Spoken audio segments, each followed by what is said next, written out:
L'ennemi est un bon maître, comme cela se dit souvent. Bon maître uniquement si nous apprenons à le connaître et le défier pour notre maturité.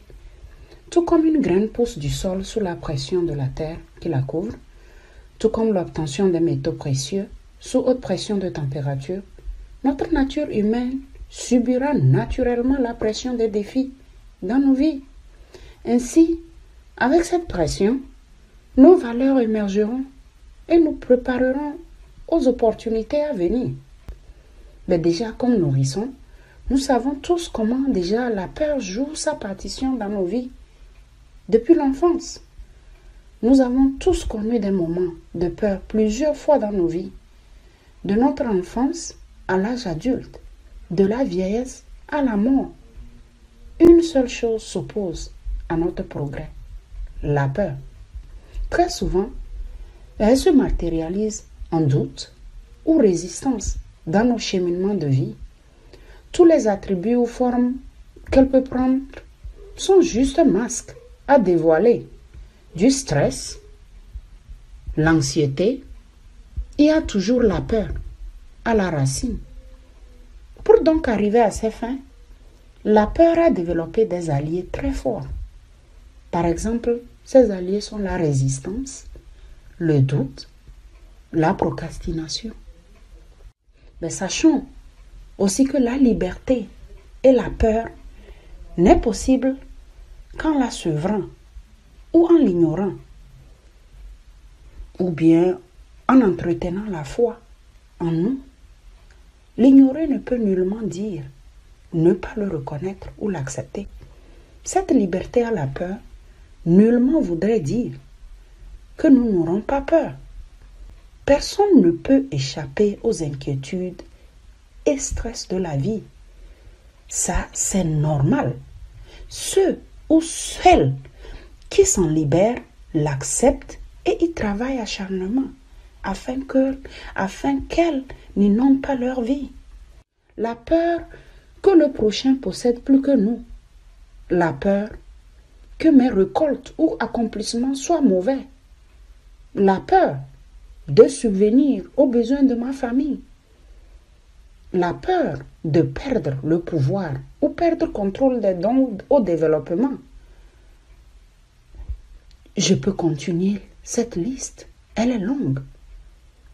Dans les négociations commerciales et économiques, cette peur entraîne à mettre les intérêts personnels au devant des intérêts communautaires, nationaux et régionaux, ce qui par conséquent va à l'encontre du bien-être du peuple, donc du développement économique. Par exemple, observez juste comment la peur de l'arrêt des aides au développement gangrène les économies du pays, un potentiel énorme en ressources naturelles. Ah oui, la peur, elle peut être niée, mais elle est là et elle fait son voyage de destruction humaine et économique. Voici par exemple des cas et des figures dans nos vies où la peur se matérialise et nous paralyse à ne pas prendre des actions. Par exemple, la poursuite d'un rêve ou d'un appel intérieur pour une vocation professionnelle. Par exemple, tu veux devenir écrivain, peintre, dessinateur, musicien, médecin, diplomate et quoi d'autre. Par exemple, l'opposition intentionnelle à toute forme d'oppression humaine. Le démarrage d'une aventure entrepreneuriale à but lucratif ou non lucratif. Le démarrage d'un régime de santé ou de bien-être. La poursuite d'un appel spirituel. Le développement d'un régime sportif, comme nous le faisons dans l'initiative Our Mind, Our Body. Un autre exemple, le combat d'une injustice, d'une dépendance à l'accès alimentaire, sexuel, d'idéologie.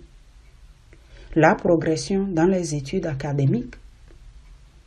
Donc tout appel aux actions sociales, politiques, morales, incluant des changements positifs de toutes sortes dans nos vies. La poursuite de toute action ou initiative pour aider les autres partagée, comme prôné dans l'initiative Our Mind, Our Body. L'engagement émotionnel dans les décisions de mariage, de fondation d'un foyer et d'éducation de nos enfants. Mais la liste continue. L'affrontement des défis dans les relations tumultueuses avec nos partenaires de vie ou d'affaires. Le démarrage d'un comportement financier sain, responsable et puis salvateur. Et la liste continue. Le choix de se dissocier d'un système politique, économique, social, quoique dangereux, de peur de perdre des avantages ou de se voir poursuivre par le nouveau système. On n'en finira jamais. La liste, à ce que vous voyez, on peut continuer.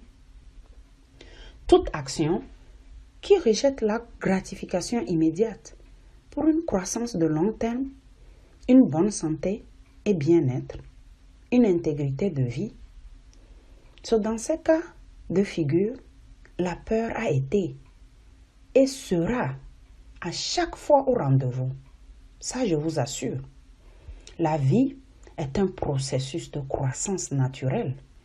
Ainsi sont nos accomplissements individuels, nationaux et puis régionaux. Défier la source de la peur exige de nous un travail quotidien de discipline, de détermination et persistance dans tout ce que nous entreprenons comme êtres humains et par conséquent pour nos économies. Prenons des actions dans ce sens. Nous en sommes capables. Et observons où dans nos vies des scénarios similaires se présentent et armons-nous de détermination et de foi à prendre contrôle au lieu de permettre à la peur de définir nos actions. Détectons toujours les cas de figure qui s'appliquent à nous et prenons soin de les corriger en écrit pour la suite d'un cheminement de vie. Armons-nous quotidiennement par la pratique de la foi en nous, de discipline, de détermination et de persistance, afin qu'elle devienne habitude. Pour ne pas vous sentir seul dans ces exercices quotidiens, vous pouvez joindre notre initiative Our Mind, Our Body sur la plateforme de WhatsApp. Si vous êtes déjà avisé, offrez-vous le plaisir d'aider juste une personne autour de vous.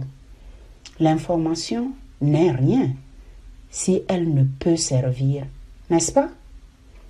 Et l'information existe. Ce sont les actions à prendre qui restent le défi majeur de l'être humain.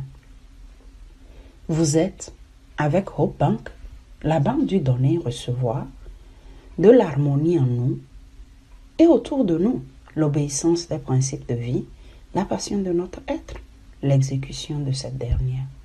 Bon cheminement de vie à vous. Nous vous souhaitons une très bonne journée.